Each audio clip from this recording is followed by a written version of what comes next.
All right, another great session.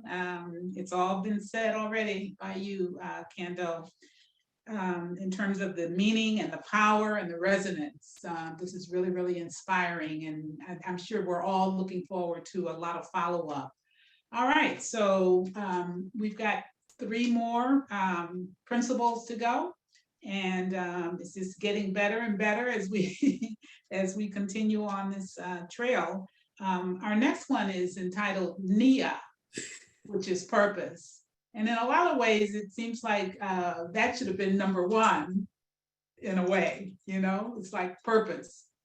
Because with purpose, we're able to sort of develop, and be in alignment with what it is that we're truly put here for, I mean, it's been said that that in the beginning, everything on the planet Earth and in the heavens had a purpose, and it still does. And just take a minute to reflect on that. I mean, especially when you look at the little bugs and the insects and the flies and even when you look at human beings, I mean, we seem to be the outlier in creation, that everything else seems to be in purpose and on purpose. But then when it comes to the human being, in some ways we've lost sight of what our real purpose is. So it has been defined as far as Kwanzaa is concerned, is that our purpose is to make our collective vocation the building and developing of our community in order to restore our people to their traditional greatness. So let us keep that in mind as we continue with our discourse. Building and developing our community in order to restore our people to their traditional greatness. And we're great. As far as we're concerned, we created everything, right? Okay, my father has a quote that he tells me, don't be good, be great. You know what I'm saying? So Ashe, and if greatness is your purpose, then it's easy for you to wake up and to walk in that. So yes, go ahead and light that candle. Thank you so much, Dr. Shakir. And we have a thunderstorm going on here right now. So hopefully the power won't go out. Famous for that. Ooh, well, go ahead, Mr. Philpott. Okay, yeah, for sure. So my name's Stephen Philpott. I am a United States Marine Corps veteran. I am an environmental biology researcher at Chicago State University. I'm currently working on 2 research projects. One of them is in trichome morphology in cannabis plants, and the other one is in epigenetic response to plant wavelength, epigenetic response to UV wavelength differences. So those are the 2 projects that I'm currently working on for my graduate research. I'm also the co-lead of the Hemp Research Cannabis Advisory Council for the City Colleges of Chicago. I was just accepted as a scientific advisory board member for the CNIGMA. I am the outreach of the National LSAMP Alumni Organization. So the Lewis Stokes Minority Participation Program is the National Science Foundation's answer to the reason why only 10% of people of color are funded when they apply for grants. So I am the outreach chair for the NALA ILSAMP community. And I'm also the chief visionary officer for the Illinois Minority Growers Association in Chicago. And we work with Anton, who was on here earlier, to develop some of those careers and skill sets that Coach was talking about. We call them ancillary businesses that are not reliant on a government license or any type of politician to tell you yes or no. The industry needs support, and the support is really where the money is. So that's my quick, short introduction. What was the question that you had, Kenneth? Yes, so, and thank you again. So you be hiding in the cut all day, but you really lit, right? So the first question is, tell us about your research, because you said a couple of big words, so I'm definitely gonna need you to break those down. And how does it impact the Black community? Yeah, so I tell people, again, what Coach was saying, if the cannabis industry is a door that everybody's trying to get through right now, my research is walking around to the back of the house and sneaking people in the back door. So this is a plant that we're talking about, and not many people actually talk about the plant itself. What I tell people is, this seed grows into this giant plant. When this female plant knows she's about to die, she flowers, right? We care about these flowers, but what we really care about is these trichomes on the female flower that produce the compounds that we want. There's a bunch more that we're not talking about, right? Our policy is based on one of 113 compounds, cannabinoids, that are produced. So my research is essentially to show people that these compounds vary based on the environment. There is no hemp, there is no marijuana. Like I get it for legal definitions, but it's just evolution. If you look at the sativa, right, the tall, skinny, narrow plants that they found in Europe. If you look at indica, these short, dense, broad plants that were found in India, they're the same plants. The only difference is the products that they produce. So my research is into showing that it's not even genetics, it's epigenetics, right? It is the changing of these compounds that are being produced based on the environment. One of my recent projects was I took one cannabis plant, I gave it a bunch of water and I flooded it. The exact same clone from that plant, we actually starved. We didn't give it any nutrients or any water. And then we tested the compounds after both plants were finished. And we found out that the terpene levels had tripled in the plant that didn't have any water, right? So the terpene that was produced was the plant's answer to being dehydrated, right? So we don't determine these compounds, and our laws shouldn't determine these compounds. These plants are simply responding to the environment.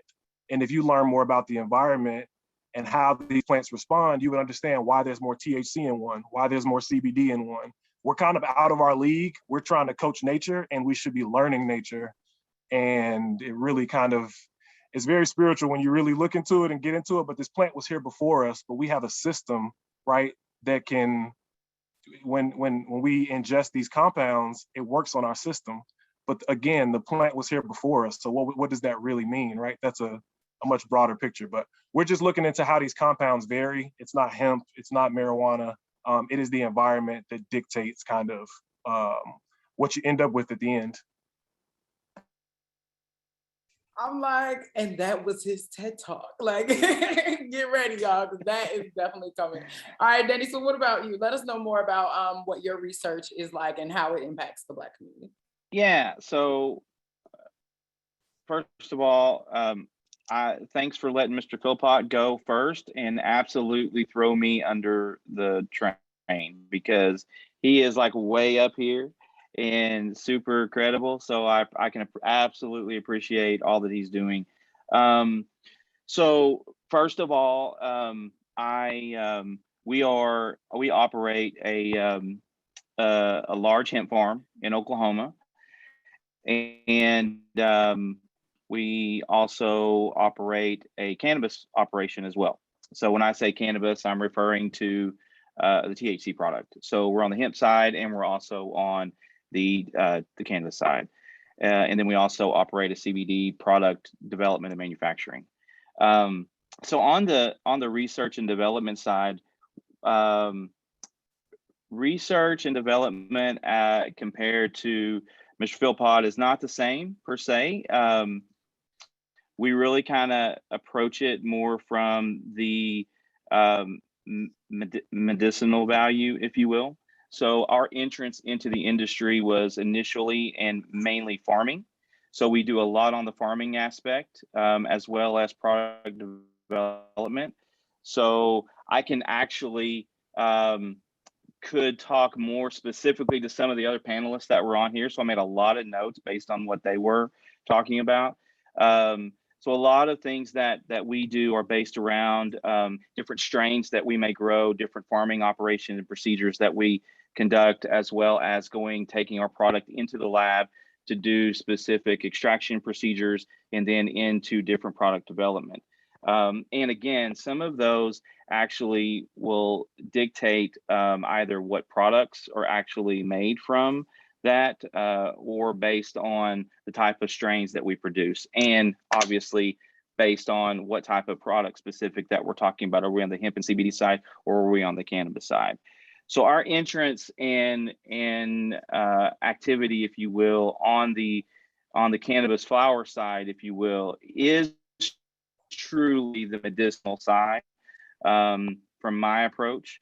The laws in Oklahoma are very, they're wide open, if you will. It's really easy for someone to get a grow license in Oklahoma, but it's also very, it's too loose, if you will. So it's very difficult, in my opinion, to go out and get something that an individual might need to help with a specific condition or issue that they may have. So we're right on the border of Arkansas and Oklahoma. And so Arkansas is much more stringent.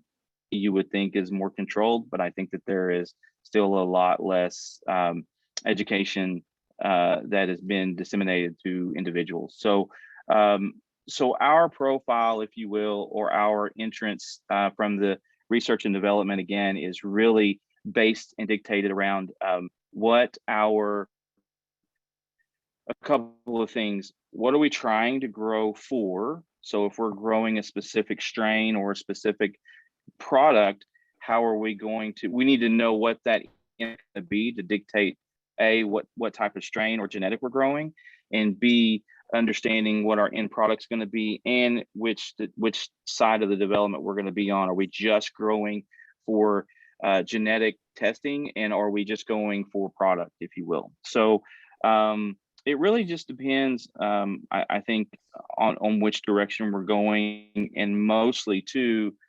in our world on the hemp side specifically, and I made some comments in chat that, you know, hemp is difficult right now. The market from a financial standpoint has really bottomed out. So yes, it's a very good industry to be in, but I feel like we really need a lot more infrastructure in the industry per se to really capitalize on its full potential. So I think that there's a lot still yet to be done and seen from that perspective. Does that help answer your question? Definitely, and I think it's interesting because you both are coming from different sides, right? So research, and you kind of touched on like what's driving the industry, and I think that especially from like an institutional approach, understanding the needs of, I guess, society right now are kind of dictating what questions we're asking and how we're going about researching this plant anyway, because of course it's not a stranger. We know that it's been here for so long, but there are, like Stephen said, there are so many different aspects to really kind of dive into. And so I think it's really interesting to keep in mind that like research and development from a corporate perspective versus research and development from a, I guess, like community, I don't even want to say community centered or empowerment oriented, but just from, I guess, maybe production. I mean, yeah, I guess so. Like, because the things that Stephen, right, what the research that you have, how would it impact the industry, or like what are some of the outcomes or the potential benefits that you see coming from your research?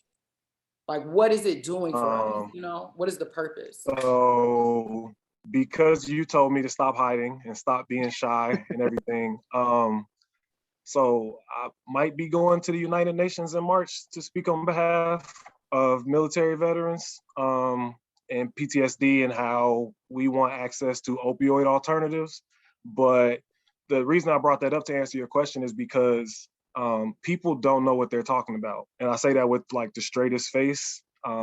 If you have two politicians, right, next year is a midterm year, so you're gonna hear a lot of debates about cannabis, but the truth is, if politician A and politician B, if neither one of them truly know what they're talking about, imagine how that conversation sounds to the American public who's trusting those people to then make their laws.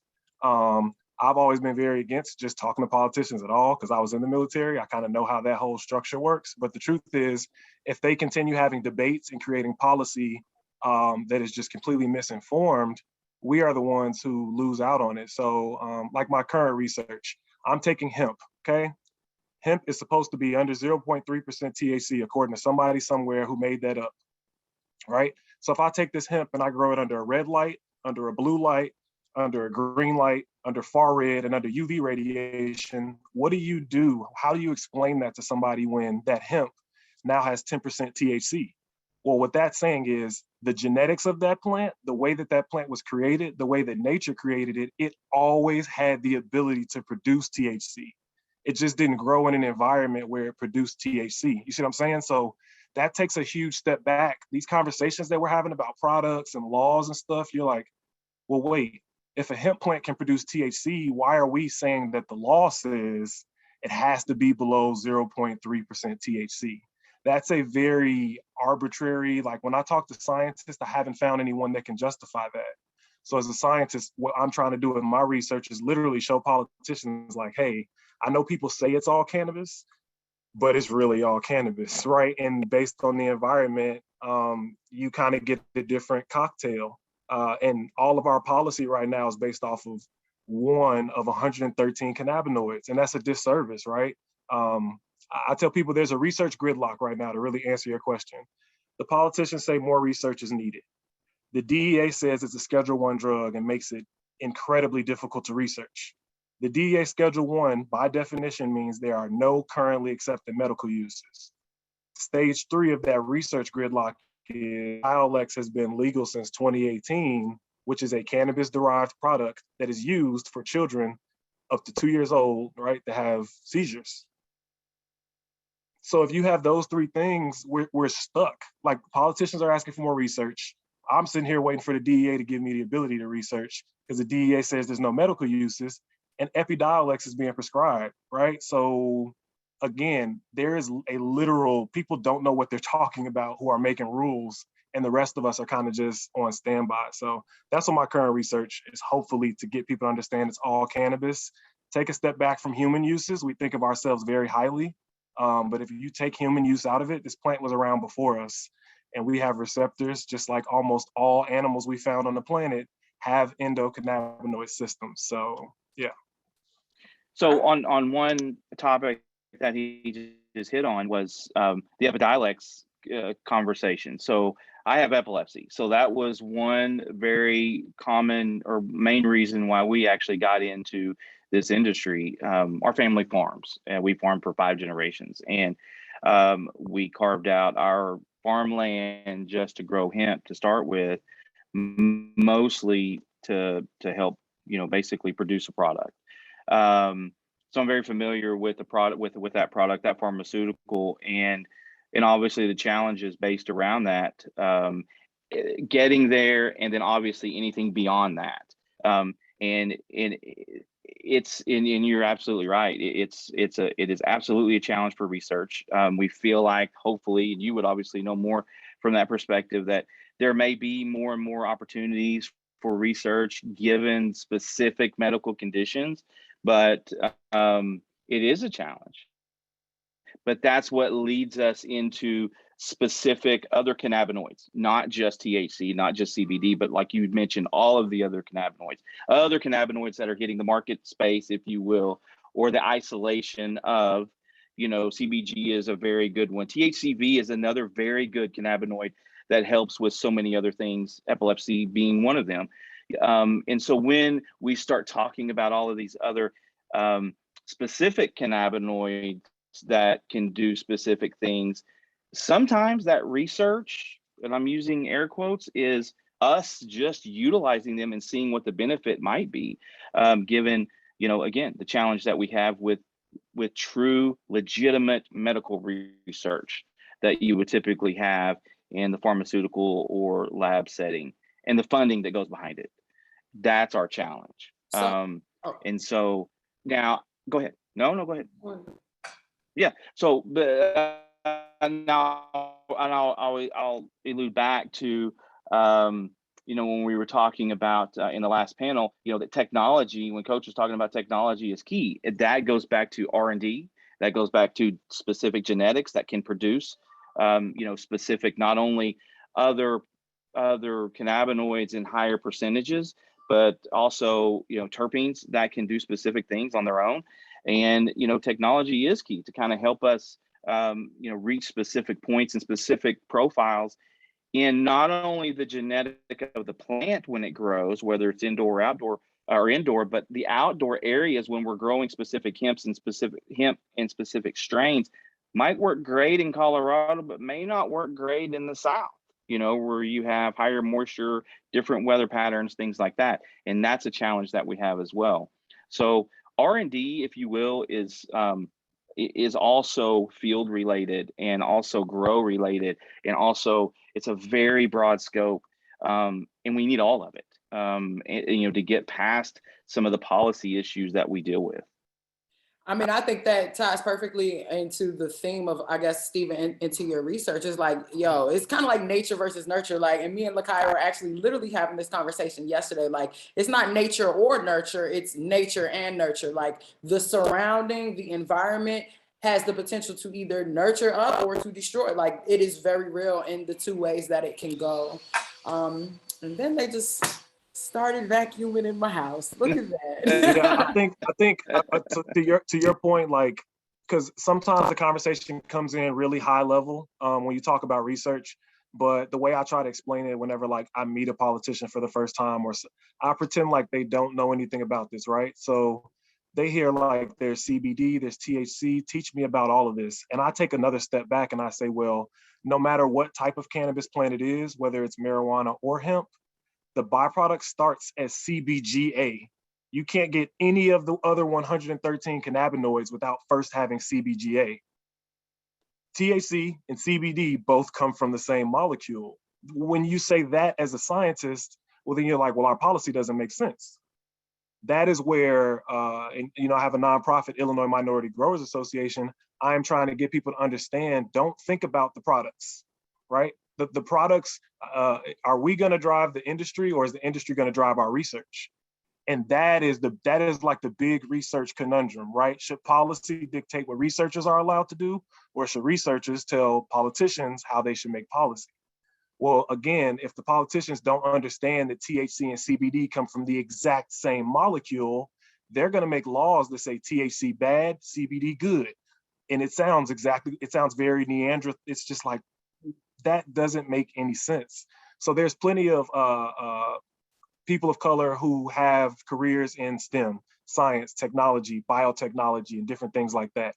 Those are the people who we're looking for to come do the research on these molecules, to then prove to a politician that no matter what cannabinoid you want to call it, it all comes from the same place, right? We're talking about a plant that produces molecules, and we get so caught up in our uses. We're very selfish as humans that we don't think about the research of a molecule that was produced from a star that we circle, right? Like that's really what you're talking about, right? So that is where there's a ton of opportunity for researchers.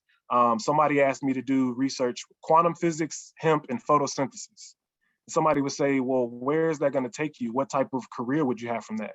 Well, part of photosynthesis is carbon sequestration, right? Plants use CO2 to produce these molecules that we're talking about. So it's really, you have to like totally look outside the box. If you look at that worm that's on the hook, like Coach was talking about, you're going to end up on the hook, right? But when you take a step back and you realize the bigger picture, that this is a plant that starts as a seed. How many people know about seeds that are talking about this? How many people know about plants that are talking about this? We're talking about the product that comes from these plants. And that is kind of where the disservice is in the research, where I try to guide politicians to go, if you think about this as a plant, similar to coffee or something like that, and you stop trying to regulate this where it's like alcohol, that's something totally different, right? So that is where people get to bring their skill sets that they already have. I know people, they say, hey, I work on microscopes. And I say, there's a place for you in the field, right? Hey, I work with drones. There's a place for you in the field. A lot of people are like, I'm chasing the worm. I'm trying to develop a new skill set to keep up. What skill set do you have? I'm a data scientist. Somebody needs you in the field, right?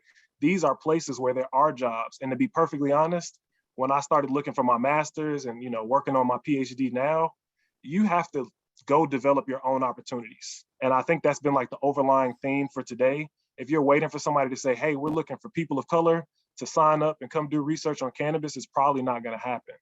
But if you understand there's a school that specializes in botany and you have a science background or agriculture background, that is somewhere for you to be the next generation of researchers. The research is still on the table. It's still very new.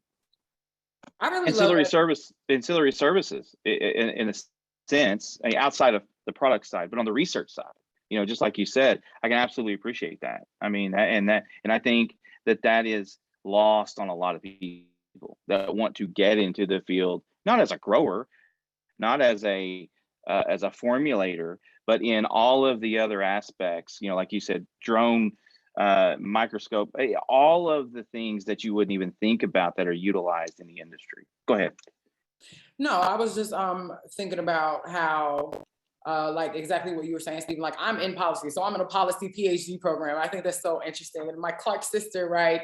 So at Tuskegee, we got the IBS program, which is Integrative Biosciences, and then we have IPPD, which is Integrative Public Policy and Development. So it's more of the, you know, the policy versus the hard, like the actual science aspect. And literally what you just said, like, I think that gridlock is really, really more impactful than what people may understand, especially understanding the role of like the Farm Bill, for example. Like if policy is supposed to be serving people first and foremost, right? Not even talking about the anthropocentric, like the human centeredness of the conversation. Like that's a whole nother thing that, you know, we can definitely dive in. I already know we're gonna have to bring you back. But for people to really be aware of the power that they have in their daily needs. So I want to ask you all, and I have about 2 more questions, but what are the current demands for research in this industry? So everyone's talking about the green, everyone's talking about cannabis, but what do you see? And I think I already know what you're going to say, obviously, Stephen, because you're doing your research right now, but where do you all see as the future? Like where should young people and anyone interested in breaking into this industry from that alternative research and development aspect, where should they be looking? Like what type of questions do you think that they should be asking for their research maybe 5 or 10 years from now? I think that, again, and ancillary skill sets and services. I mean, there are a lot of people that are doing research in genetics. There are a lot of people that are doing research in grow operations, in formulation and extraction. And yes, that is absolutely important when you start talking about utilizing the product or the plant itself, or the vast options that we have and the things that it can do. But there are so many other components to that I feel like that we're missing out on.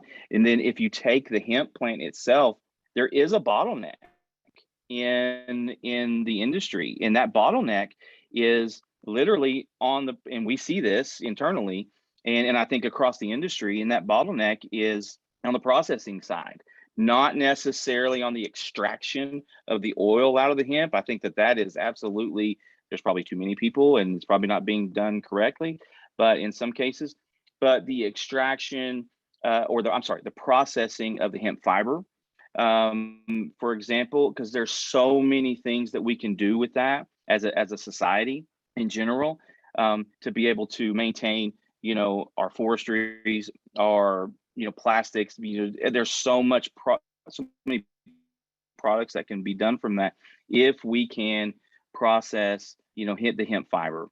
And we were approached in our operation, you know, to be able to plant fiber, and we're like, yeah, that's fine, but what do we do with it? You know, in our region, there's like 2 processors, you know, hempcrete, all of these things that can be done with it.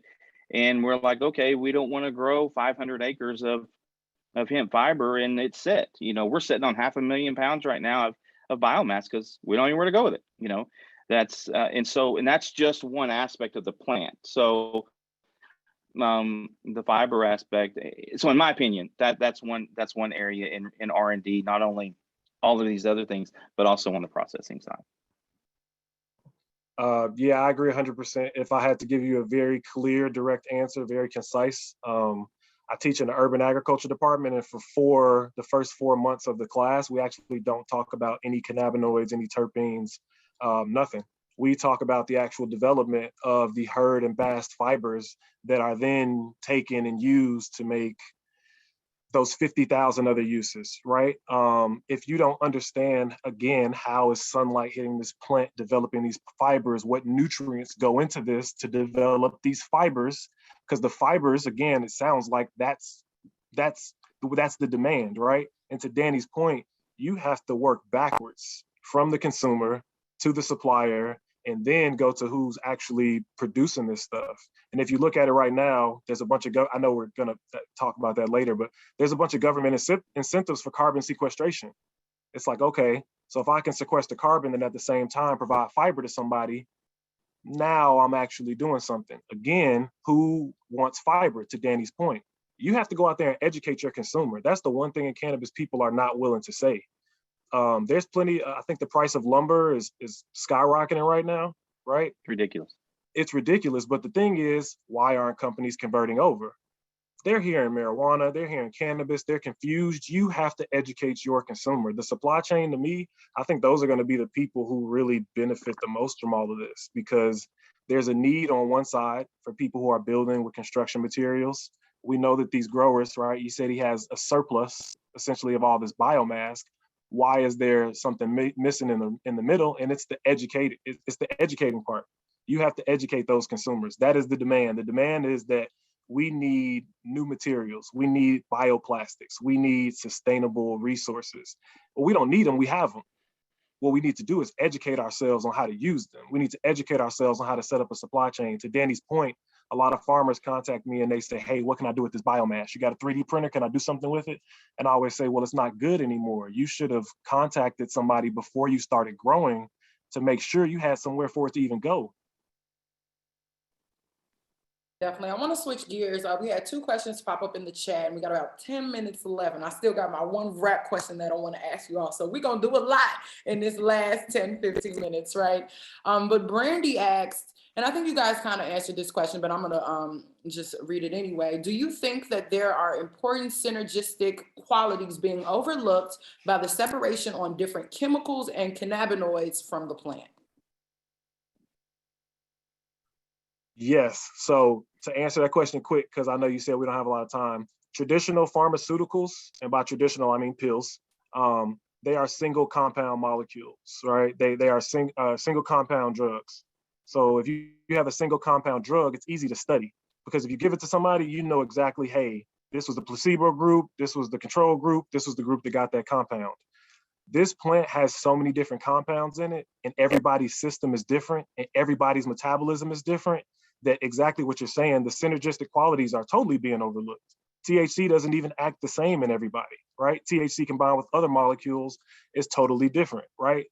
We also have endogenous cannabinoids that we produce that interact with the phytocannabinoids from the plants. So yes, they are being overlooked, and that's why we have to take a step back and kind of educate people first that there are all these compounds, and to why we should even look at how they interact with each other. Sure. What about you, Danny, before I hop into this next question? No, absolutely. And to Mr. Philpott's point, that on the pharmaceutical side, you know, those are isolated molecules for a very controlled situation that should operate and have ultimately the same response in the individual. And you can't do that specifically in a THC formulated or a flower product or a CBD product, because we respond very independently and very different from person to person with the same product. And so, yes, I can't personally say how that happens, or really a good pathway for that. It's just not the same from a pharmaceutical to that. We would have to develop, like you said, work backwards. I think the sole purpose of that is education from the start. Definitely. And then Tondi asked the question, she said, it sounds like we need to shift the paradigm of how we understand everything. So how do we get the slow bureaucratic process how do we get the slow bureaucratic process between the politics and scientists that need to open their eyes and expand their horizons? Go ahead. Yeah, I mean, I was gonna say that I think that really touches on that diagram that you brought to light, and I'm gonna need you to make a picture or a real type of something that we can flash on the edit so people can see that. Yeah, I think the number one thing we need right now, even I think somebody said earlier, you know, like some of us are so excited about national legalization and all that. I think if we don't do that the right way, right, there could be a huge problem. So I think that DEA, that like our drug enforcement administration, right, the place where our taxes go, they shouldn't be allowed to keep saying that there are no currently accepted medical uses. That alone is where there's a disconnect between the politicians and the scientists. And there's medical marijuana programs all over the country, right?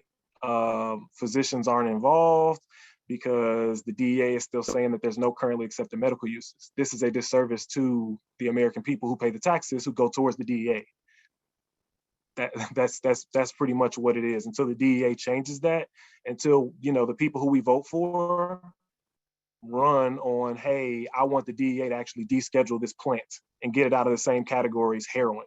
When that starts happening, then we can move forward.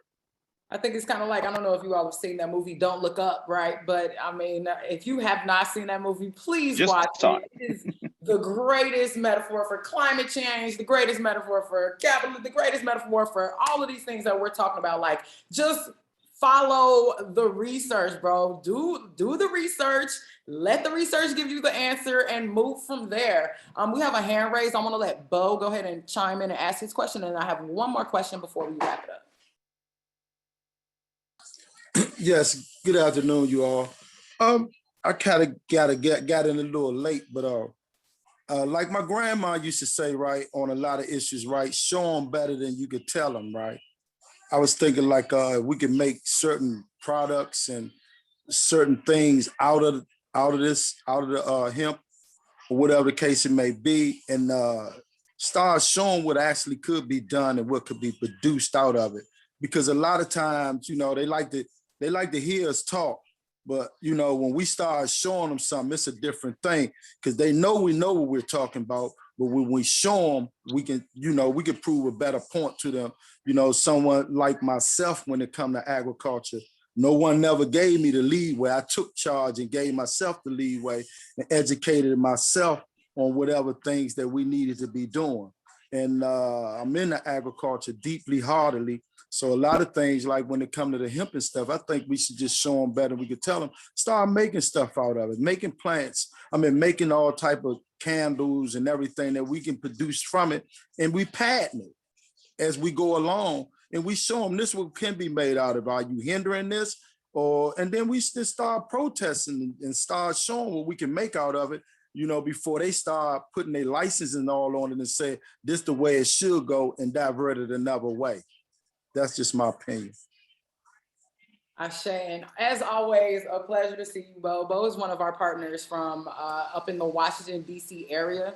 So when he checks in, we already know it's a full function. We know we talk about the right thing. But my last question, right, and I think, you know, our last panel was focused on capital, right? Cooperative economics. And like, no matter what we do, the reality, and I think one of the biggest takeaways that you'll see, like if you do watch the movie Don't Look Up, or if you're paying attention in the news cycles right now, it's like, yo, money has a huge influence on policy. It has a huge influence on science, and it has a huge influence on what the national perspective or the social perspective on truth, what that actually is, right? And so my question to you all, right, is we talked about financial capital and different things like that, but I want you all to expand your minds with this question. And I guess, Stephen, it would be, how do we leverage capital within our communities to direct research? And then I guess for Danny, right, what are some ways that you see yourself being an ally to the community? And what are some ways that you see yourself being able to leverage your capital to support the Black community as well? You want me to go first? Yeah, what I was gonna say, so what I've been doing in Chicago, and the reason that I know Anton, there's a ton of farmers that jumped up and started growing hemp in 2018. I think 85% of the farmers nationally that are growing hemp are growing it to actually try to produce CBD.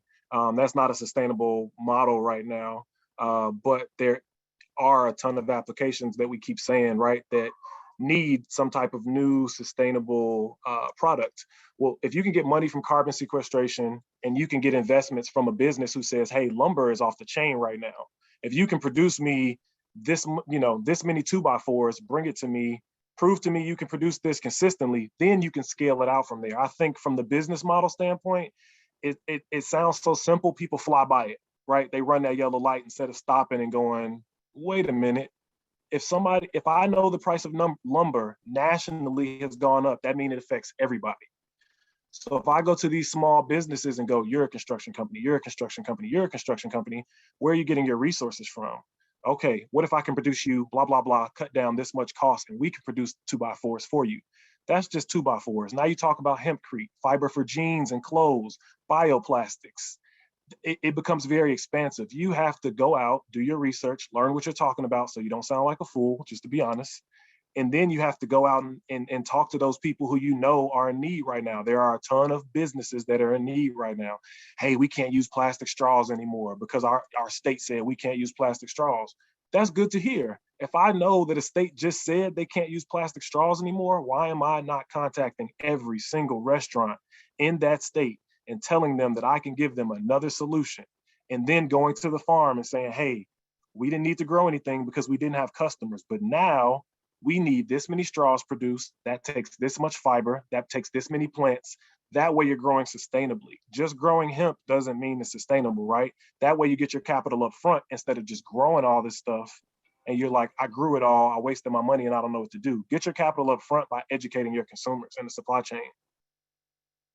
Absolutely. That kind of goes back to one of my initial statements was, as a farmer or a grower, not a product developer per se, is understand where your product's going to go and what you're growing it for. And, whether that is a consumable product, human consumable product is one thing, or if it does go into the general supply chain, which the hemp can be utilized for more than I think we know.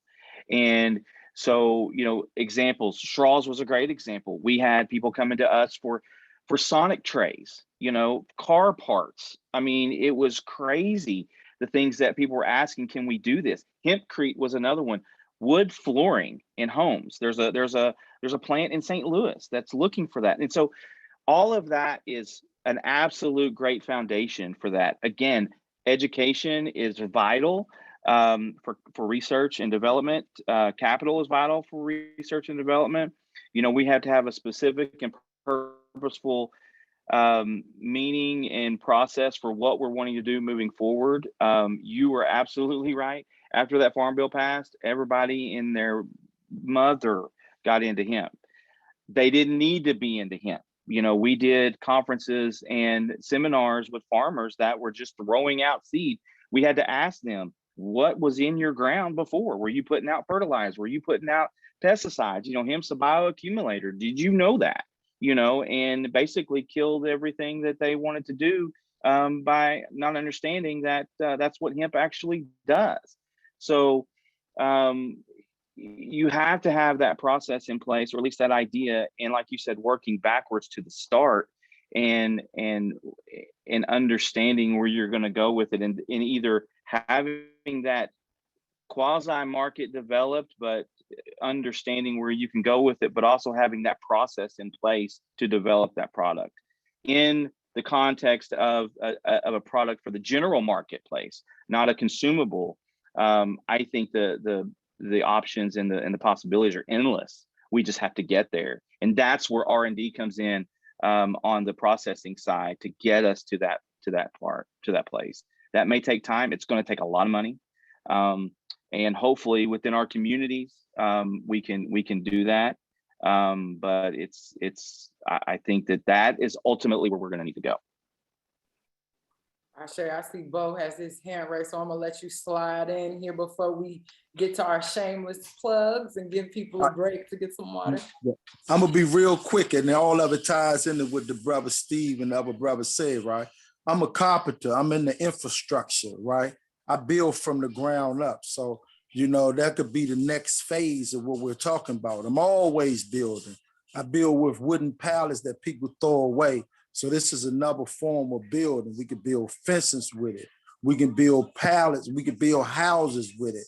I'm in the recycling and all that. So I just wanted to throw that out there. And this coming from hustlers to harvesters, right? And that's what we into, infrastructure, rebuilding. So that'll be great for doing that, because matter of fact, everything that we build, it'll go right back to the Mother Earth in the end. So, it'll be another whole form that we'll be coming to the table with, when, just like you said, Brother Steve, when they talking about how wood supplies are going up so high and all that. So, like I say, I'm a carpenter, been one for 30 years. So this would be perfect for building out stuff, right? The vertical concepts, we could build vertical with it. There's so much we could do with it. but I can go on, but let me stop. Hey, I want to answer Brandy's question. So there's a ton of areas like in Chicago that the Pullman industry, the railroad industry. There are places in Chicago where the soil looks like Mars. Essentially, there is no nutrients. It is not fertile, and it is actually contaminated with cadmium, lead. Some of it is mercury. What we're actually finding out is that if you take hemp plants, in their mycorrhizal relationship with naturally occurring fungi, they can actually absorb some of those materials, break them down, and they can store them, right? So when we're talking about absorbing, right, these nasty, deadly, harsh chemicals that make the soil too acidic for any life to live, the hemp plants are actually able to absorb these, right, and store them and break them down. And then those plants, not for consumable uses, I want to be very transparent, not for consumable uses, but those plants can be used for graphene, they can be used for biochar, they can be used for a bunch of different things that are not consumable because the plant had the natural ability to remove it from the soil and use it, right, to develop its fiber. So yes, where there's places where there's hazardous soil, heavy metals near any chemical plants and things, I saw recently that fungi can break down nuclear waste, right? So a lot of the things where we're overstepping our boundaries, nature already has the ability to do. We just have to learn how to use our energy and exert our will to facilitate nature's will. And one last thing, and I'm just going to say this, that I think that the issue that we as a nation, society, whatever we want to say, have with cannabis, hemp, whatever, has really been because of the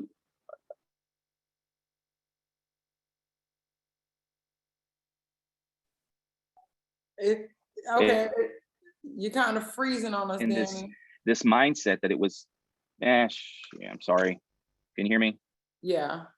I turned my video. Is that better? Yeah, go ahead. So it just gave us this mindset and this trained mindset, honestly, from government, I think, that it was all bad and took away the true benefit of what we can actually have from the plant and all that we can get from it. And I think we're now cycling back to, what we can actually gain and hopefully take away some of the negative connotations. Ashe. Well, gentlemen, we are about to wrap it up, but before we go, I want to give you all some space to definitely leave your information in the chat for one, but also to verbally just let us know where can we find you. What are some things that you have going on? Give us your shameless plugs and any final remarks that you may have. And we could start with Danny and then go to us. I'll put, again, we have 3 basic operations. We're a cannabis, smaller cannabis grow operation, mostly R&D in Oklahoma. Oklahoma is not the best space to try to make money in cannabis right now because there's 9,000 grow operations in Oklahoma. So we're trying to get that taken care of and out of the way. And then we do operate, we have a 700-acre licensed hemp farm, and that's not always a good thing. So so we're working towards to be more fiber than we are industrial hemp. And then we have our retail distribution, manufacturing, formulation operation on the CBD side. So I'll put our CBD business website on here, and that way, if anybody has any questions, that comes to me, and be happy to assist and help in any way.